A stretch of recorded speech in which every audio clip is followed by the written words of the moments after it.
imps and elves and princes and princesses. It's just the sort of thing you write about. Did you like it? It's a perfect play. Laurie is kind to have taken us. Yeah, he's a good chap. Yes. The Fairy Queen was beautiful. I want a Fairy Queen in my stories. I think she can get Sir Hugo out of his current scrap with the witch. Well, I'm going to bed. I always mean to go to bed and then I stay up all night writing. I have so many ideas. Late at night, Meg. Absolute fits of writing, and I give myself up to it with entire abandon. My imaginary world is full of friends as real and as dear to me as anyone in the real world. You will be a writer, Joe. I know it. I hope so. I don't know if I'm any good. What? But... I know. I write all the time, and I don't know if I'm any good. Isn't that funny? But I want it, Meg. I want it to be good. Joe, you will be a writer. I hope you're right. I want to publish it! Then I could buy you things, Meg! I could buy you those lace gloves, whatever you want. Get yourself gloves. Or stop drinking coffee. If I gave up eating and drinking everything I spilled, I'd be down to dry bread and water. Plus, Father would be proud. Of what? My book. Of course he will be. Do you? Yes, I know so. He'll absolutely beam when he comes home from the war to his published authoress. No, do you know where it is? Where is what? My book. Where did you leave it? Right here.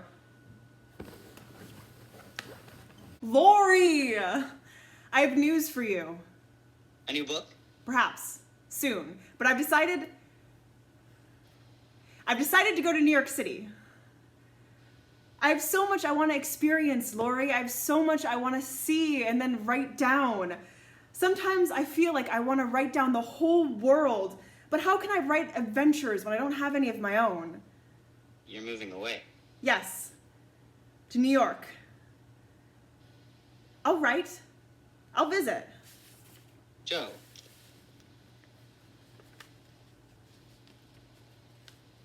No, Lori. Please don't. No, Joe. I've loved you ever since I've known you, Joe. Don't go. Stay here. Stay here with me. Marry me. No, Lori, you don't want me. We would only quarrel. We're too much alike. We're too fond of freedom. We both have hot tempers, strong wills. You don't want me. I do, Joe. I love you. I can't help it. I've tried to show you, but you wouldn't let me. I've waited for you, Joe, and never complained, for I hoped you would... You would love me. Though I'm not half good enough. Yes, you are. You're a great deal too good for me. Thank you. Thank you for being my friend. I am so proud of you and so fond of you. But Lori, I can't love you as you want me to. I've tried, but I can't. Really? I'm sorry, Lori. I'm so desperately sorry. Keep your sorries, Joe. You said you fall in love all the time. You'll love somebody else. But not like you. Not like this. I can't love anyone else. Lori, I can't. Go on then. Go away. Get out of here, but I will never forget you, Joe. Never. Yes, you will. You will love somebody else. You will get over this after a while. You'll find some girl who adores you. You finished? Yes. Good. Amy. Jo's book was the pride of her heart. She was writing it to get published, and it was good enough to get published, but she was writing it for Father.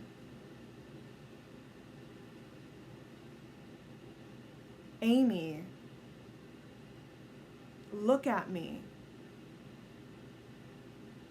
I know you miss Father. I hear you crying sometimes, late at night. Did you know that?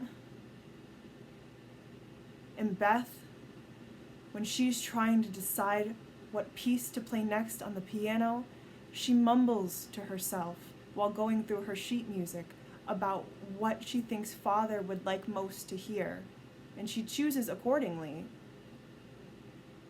But I've never heard Jo cry or mumble.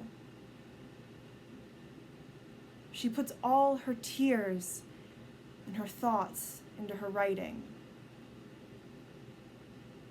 She thought about how proud Father would be to read her work when he returns home safely. And I know all this because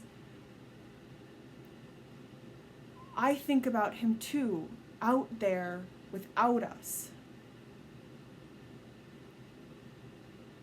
I'm scared to death we may never see him again. But the only thing that makes those thoughts bearable is how much I love my sisters.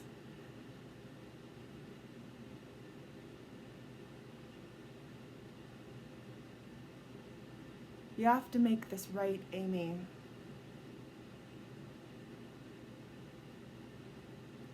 We are all we have.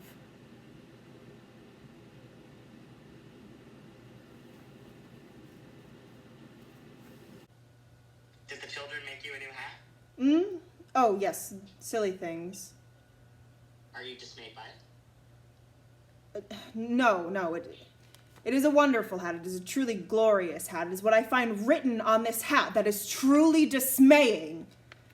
Is that the Weekly Volcano? Yes, this trash. Oh, do you think it's so terrible? Yes. I hate to think of little ones reading this. I would sooner give boys gunpowder to play with than read these ridiculous ideas. They're only silly. There's a demand for sensational stories. People like to be entertained. There's a demand for whiskey, too, and I would not think respectable people like you and I would want to sell it. No, I suppose not. If people knew what kind of harm they did sending stories like these out into the world, they would poison sugar plums and let little ones eat it. Listen. The vampire sunk his fangs into the flesh of the young woman. Her hot, tempting blood boiled over the teeth as he sucked at her in delight. Jo, have you read this? Well enough to know it by heart? I wrote it.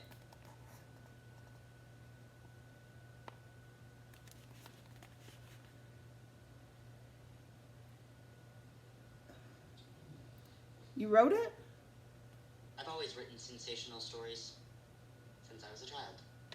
Oh, I see. You did not use your name.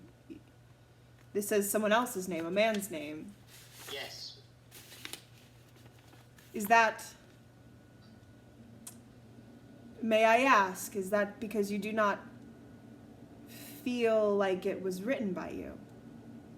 These kinds of stories, these sensational stories, they bring in a good wage.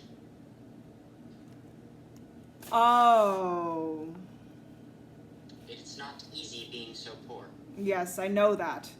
I know that very well. So now you know. I'm sorry that I'm so displeasing to you. No, Jo, I